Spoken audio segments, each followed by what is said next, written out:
Greetings and welcome back to my channel. I'm Joe Lum. It's another Monday and it's another Joe Lum's album review. You know, ever since I started this back in October of 2023, I've asked myself, when am I going to do an AC/DC album review? Well, today is that day, and I start with the album that put them over the top in America, 1979's Highway to Hell. As always, when you're done watching this video, you can go back and watch previous videos on the album review playlist. It's in the description box below. And now we're on with the video. By 1978, AC/DC had released 5 albums internationally and had toured Australia and Europe extensively.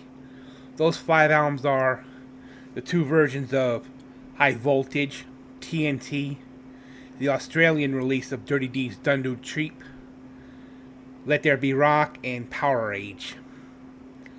In 1977, they landed it in America and, with no virtual radio support, began to amass a live following. The band's most recent release is the live record called If You Want Blood, You've Got It. Had reached number 13 in the UK.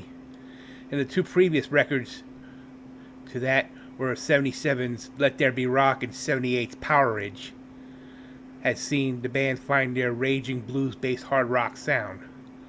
Although the American branch of Atlantic Records had rejected the group's 1976 disc Dirty Deeds Done Dirt Cheap, it now believed the band was poised to strike it big in the States, if only they would work with a producer who could give them that radio-friendly sound. Since their 1975 Australian debut, High Voltage, all of AC/DC's records have been produced by George Young and Harry Vanda. According to the book AC/DC Maximum Rock and Roll, the band was not enthusiastic about the idea, especially founding members and guitar players Angus and Malcolm Young, who felt a strong sense of loyalty to their older brother George. Being told what to do was bad enough. But what really pissed off Malcolm and Angus was they felt that George was being treated disrespectfully by Atlantic, like an amateur with no great track record when it came to production. Malcolm seemed less pleased with the situation and went so far as to tell Radio 2 JJ in Sydney, Australia, that the band had been virtually forced to go with an outside producer. Losing Harry was one thing, losing George was almost literally like losing a 6th member of the band and much more. The producer of Atlantic, paired with them, was the South African-born Eddie Kramer, best known for his pioneering work as an engineer for Jimi Hendrix, but also for mega bands like Led Zeppelin and Kiss. Kramer met the band in Criteria Studios in Miami, Florida, but by all accounts they did not get on. Jeff Barton quotes Malcolm Young in Guitar Legends magazine. Kramer was a bit of a prat. He looked at Bond and said to us, "Can your guy sing?" He might have sat behind the knobs for Hendrix, but he's certainly not Hendrix. I can tell you that much. Former AC/DC manager Michael Browning recalls in the 1994 book Highway to Hell, The Life and Times of AC/DC legend Bon Scott. I got a phone call from Malcolm in Florida to say, "This guy's hopeless. Do something. He's trying to talk us into recording that Spencer Davis song, Give Me Some Lovin', I'm a Man," whatever it was. Browning turned to another South African-born producer by the name of Robert John Mutt Lang, who would later go on to record and produce 2 of Def Leppard's most successful records, Pyromania and Hysteria, which I've covered on the album review series before. Check out episode 3 and 10 respectively. In 1979, singer Bon Scott told Ram magazine, 3 weeks in Miami, and we hadn't written a thing with Kramer. So one day we told them we were going to have a day off and not bother coming in. That was Saturday, and they snuck into the studio, and on that one day, we put down 6 songs, sent the tape to Lang and said, "Will you work with us?" The band had also signed up with new management, firing Michael Browning in the process and hiring Peter Mensch, an aggressive American who had helped develop the careers of Aerosmith and Ted Nugent. In 1982, he, along with Cliff Bernstein, would form Q Prime, and they would develop the careers of Metallica, Def Leppard, Dokken, and Queensryche, to name a few. With Mutt Lange in place as producer, recording commenced at the Roundhouse Recording Studios in Chalk Farm, which is north of London, from March 24th, 1979 to April 14th, 1979. To start with was a shock to AC/DC, who had never previously spent more than 3 weeks on any one album. Sessions for the album, 15 hours a day, day in and day out for over 2 months, were grueling. Songs were worked and reworked. Lange's no-nonsense approach was appreciated by the band, whose own work ethic had always been solid. In an article by Mojo Sylvie Simmons, Malcolm Young stated that Lange liked the simplicity of a band, and that AC/DC were all minimalists. They felt that the best way to be, he knew they were all dedicated, so he sort of got it. But he made sure the tracks were solid, and he could hear if a snare just went off. In the same article, Angus Young added, he was meticulous about sound, getting right guitar and drums. He would zero in on, and he was good on the vocal side. Even Bond was impressed with how he can get his voice to sound. Tour manager Ian Jeffrey, who was present during the recording, recalled, Mutt took them through so many changes.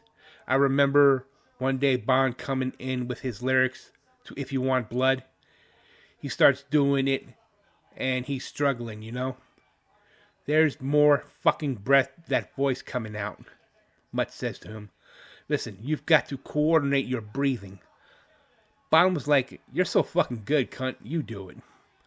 Mutt sat in his seat and did it without standing up. That was when they all went, what the fucking hell are we dealing with here? Let's look at the song meanings behind the songs off Highway to Hell. The album's most famous song is the title track. From the outset, Atlantic Records hated the idea of using the song as the album title, with Angus later saying, just because you call an album Highway to Hell, you get all kinds of grief. And all we did is describe what it's like to be on a road for 4 years, like they've been. A lot of it was bus and car touring with no real break. You crawl off the bus at 4 o'clock in the morning, and some journalist doing a story, and he says, what would you call an AC/DC tour? The answer was simple. It was a highway to hell. It really was. When you're sleeping with the singer socks 2 inches from your nose, that's pretty close to hell. The words highway to hell took on a new resonance when Scott drank himself to death in 1980, as AllMusic's Steve Huey observed. The lyrics displayed a fierce, stubborn independence of his choice of lifestyle. Ask nothing, leave me be. Nobody's going to slow me down. But not really loneliness of hell. Going down, party times, my friends are going to be there too. It's ironic that Scott seems most alive when facing death with the fearless bravado of Highway to Hell. Yet it's undeniably true, especially given the positivity, unhinged performance, the untutored ugliness of his voice, the playfulness with which he used to his advantage, the wails, growls, screeches, and scratches.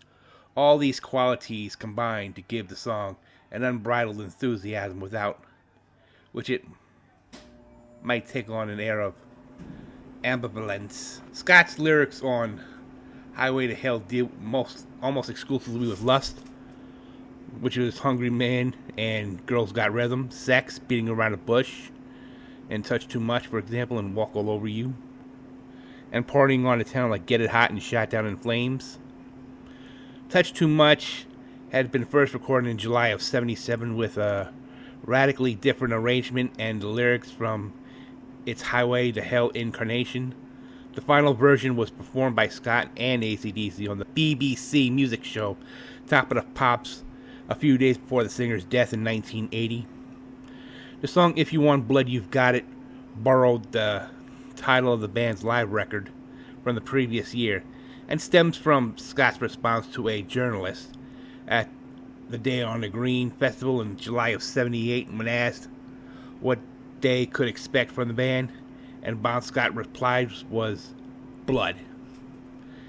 The opening guitar riff of Beating Around the Bush has been referred to by journalist Phil Sutcliffe as almost a tribute, a reflection, I hesitate to say, a copy of Oh Well by Fleetwood Mac.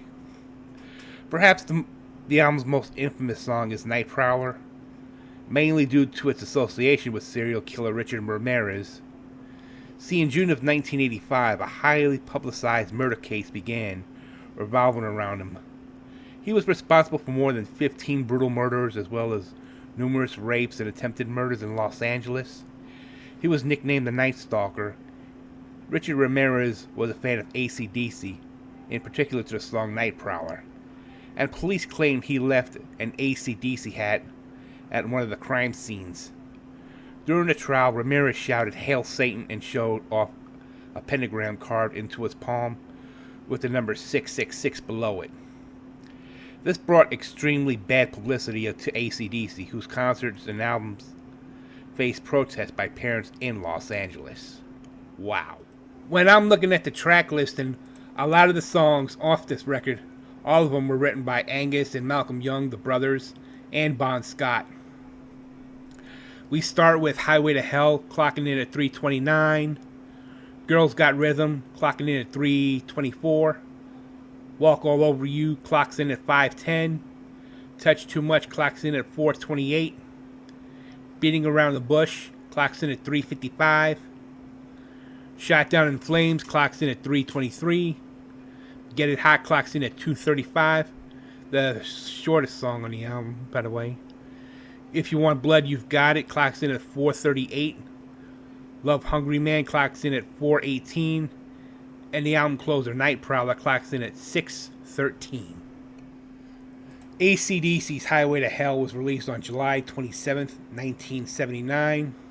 It became their first album to break into the top 100 of the US Billboard 200 charts, eventually reaching number 17, and it propelled the band to the top ranks of hard rock acts all over the world.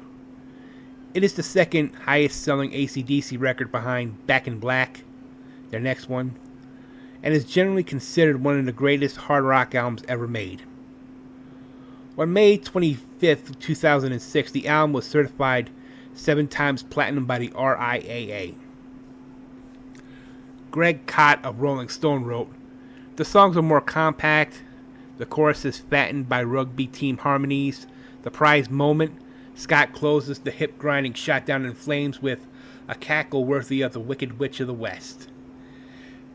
In a 2008 Rolling Stone cover story, David Fricke noted, "Super producer Mutt Lange sculpted AC/DC's Rough Granite Rock into chart-smart boogie on this album." AllMusic called the song Highway to Hell one of hard rock's all-time great anthems. The album was ranked 199 on Rolling Stone magazine's 2003 list of the 500 greatest albums of all time. It was number 200 on the 2012 revised list.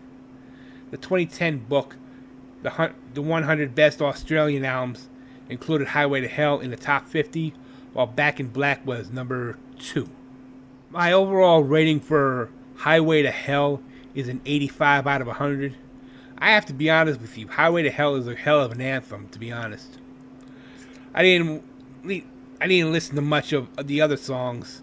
I got a little glimpse of Night Prowler and Shot Down in Flames, and If You Want Blood, You've Got It, but all the other songs like Love Hungry Man, which was probably the worst AC/DC song on this album anyways, Touch Too Much and Beating Around the Bush was mostly about sex. Give me a fucking break.